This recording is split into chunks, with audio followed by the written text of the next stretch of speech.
Hello everyone, in today's video, I'm going to show you how to fix Far Cry 5 not starting on PC. To fix the issue, begin by clicking on the search bar located on your taskbar and typing Device Manager. When it appears, click on it to open the window that displays several options.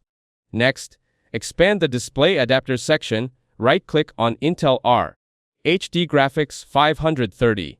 Now, select Update Driver to make sure your graphics driver is up to date. Another method to resolve the problem is by opening the Start menu and selecting Run.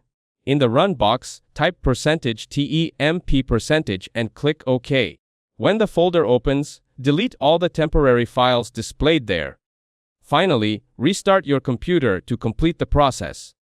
To restart, open the search bar on the taskbar, click the power button, and select Restart. Your PC will then reboot, which should help resolve the issue. That's it. Thanks for watching. Don't forget to like and subscribe for more videos.